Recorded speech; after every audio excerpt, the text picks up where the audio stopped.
Madruga. O que tem de bom? Bom dia pra quem? Fique por dentro das notícias do dia da pior forma possível. Apresentação: André Arruda.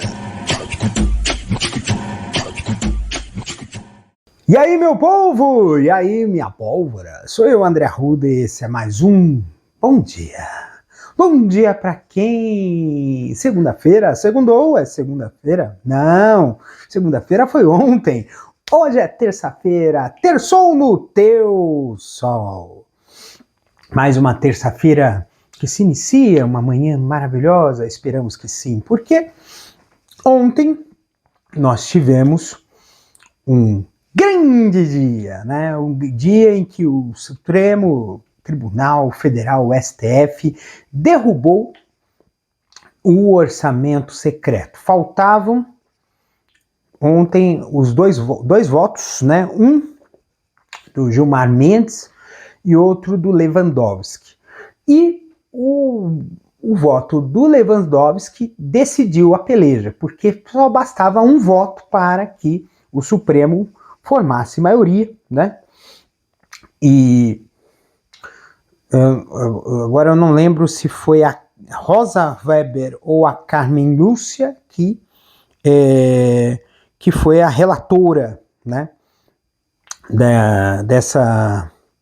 desse trabalho, né, dessa ação, né, que foi movida por partidos de oposição, para que fosse declarado o orçamento secreto ilegal, né? Então, sim, é ilegal, apesar das tentativas de iniciativa e de tentar pôr nos quentes por conta do Congresso Nacional, de colocar um projeto de lei que realmente acabasse com o orçamento secreto, mas o orçamento secreto caiu por terra e é uma grande, uma enorme, uma colossal derrota para Arthur Lira, né? E a turma do Centrão, né? Porque a gente sabe muito bem, né, do que que eles querem é dinheiro, né? Sempre quiseram dinheiro e dinheiro para desviar para obra, para fazer coisas que não devem. Se fosse dinheiro para poder trazer benefícios, não. Ainda tem vícios, né? Nós vemos claramente uma grande quantidade de vícios dentro da política brasileira, né? E esses vícios precisam ser combatidos, né? O STF estava peitando e incomodando o Bolsonaro, né? Agora o STF, como mudou o governo, agora vai botar as forras, né? Certamente vai ter mais coisa por aí em 2023, né? E detalhe, né? Faltam menos de 2 semanas, né? Para 2023, né? E enquanto isso, né? Bolsonaro continua quieto e calado. O pessoal estava dizendo que ele se acovardou. Na verdade, não é que ele se acovardou, ele sabe muito bem o que ele está pisando, né? Ele só vai ter algum tipo de relevância dentro da política se ele tiver algo a oferecer. Hoje ele não tem. Ah, mas ele teve trocentos milhões de votos, né? Teve uma diferença de apenas 2 milhões de votos, né, da eleição do segundo turno para o Lula. Na verdade, boa parte das pessoas que votaram no Bolsonaro, na verdade, votaram contra o Lula, não votaram no Bolsonaro, para o Bolsonaro, votaram contra o Lula. E aí é que está o grande X da questão. Se do jeito que esse governo de transição está fazendo um trabalho que está sendo visto como um trabalho de... não digo que é reparação, reconstrução, eu digo que é um trabalho de tentar reorganizar uma bagunça que ficou esse governo. O país virou uma bagunça com esse governo que só governou para os seus, não governou para o povo, não governou para quem precisa, só governou para os seus, né? Que nem aquela história, ela sabe aquela história da cloroquina, né? Que o Bolsonaro tanto defendia, as maiores fábricas de medicamento de cloroquina estão no exército. Então, aí é aquela história. Por que será, né? Então, sempre beneficiando os seus. E é esse o ponto que fez com que esse governo, esse desgoverno Bolsonaro, tivesse tanta antipatia de boa parte do Brasil, e ainda bem que eu estou desse lado, o lado que tem uma antipatia a esse governo que não tem, que já está morto, né? Porque se até o futuro secretário o futuro ministro, né, da Justiça e Segurança Pública, Flávio Dino, falou que vai tomar providências faltando 20 dias para posse, então, meu amigo, os caras realmente abandonaram o barco. Estão abandonando o barco. E aí você viu, né, que semana passada imagens icônicas dos caminhões de mudança, né, para levar todas as porcariadas aí do Bolsonaro para fora do palácio. E assim, eu mesmo, se fosse o Lula, já botava banho de sal grosso dentro daquele palácio, né, benzer bem com benzedeira de fé, né, esse pessoal que é movido a money, né, dizem money, né, então essas coisas aí não. Mas a gente entende que voltando lá, o negócio da decisão do STF, é uma enorme derrota para o Arthur Lira. É menos uma arma de barganha que teria para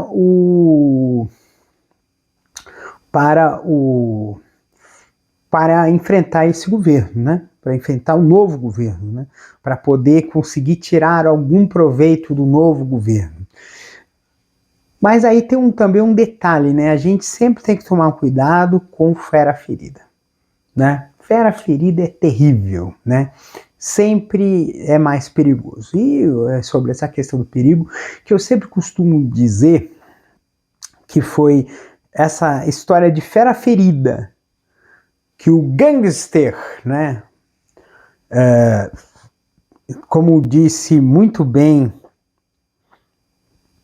o deputado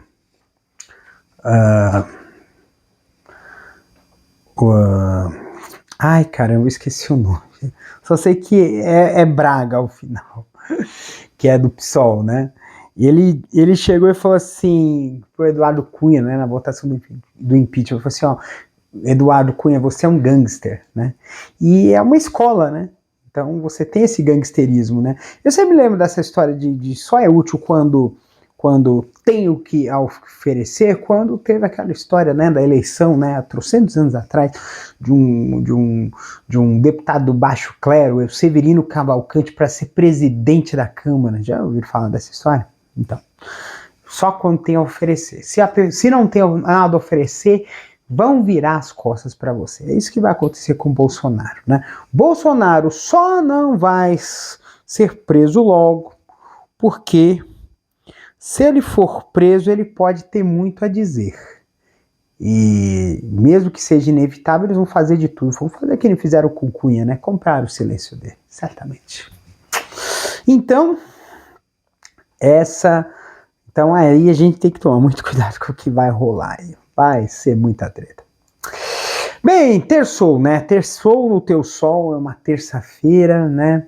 Eu tava pensando, porque esses dias, você sabe, quando eu exercitei muito a minha espiritualidade, né? E acho que a gente precisa estar com o estado de espírito limpo. É uma coisa difícil nesse mundo. Acho que é muito difícil você manter o estado de espírito limpo, porque você está interagindo com todo mundo e com todos os tipos de energias possíveis. Não é questão, mas isso é coisa de macumba, de canobé. Não. Qualquer coisa. Lembra daquela história, né, de que você sempre tem que estar próximo de pessoas que te incentivem e não que te podem. Eu estava conversando com uma pessoa e eu falei assim, eu fui para academia. Mas tá chovendo. Esse ponto aqui é importante. As pessoas que te desestimulam, você começa a conversar menos com elas. Pessoas que te dizem assim, olha, não vai dar certo, não faz isso. É lógico que assim, a gente sempre tem que entender que a gente tem que ouvir. Mas quando você simplesmente, a pessoa fala assim, não faça isso, e não explica o porquê, e não propõe algo melhor, aí fica difícil. Então e o contrário também serve, mano. Se você quer dissuadir uma pessoa de fazer alguma coisa, você tem que dar a ela um bom motivo e uma boa opção para ela fazer. Eu quero comprar aquele carro. Assim, mas aquele carro, você já viu quanto que esse carro, qual o desempenho dele, quanto que ele consome de combustível? Olha, esse outro carro aqui, ele tem o mesmo preço, só que ele tem um desempenho melhor, é melhor para você. É isso que poderia ser. Essa é que é a forma. Eu acho que a gente precisa aprender a ouvir conselhos e também aprender a dar conselhos. Dar conselhos é simplesmente você passar para outra pessoa não apenas o não fazer uma coisa, mas sim buscar a melhor forma de se fazer alguma coisa. Que é assim que a coisa vai para frente. É isso. Então, gente, um beijo no coração de vocês. Cuidem-se. Até amanhã. Vai quartar no quartil? Espero que sim. Um beijo.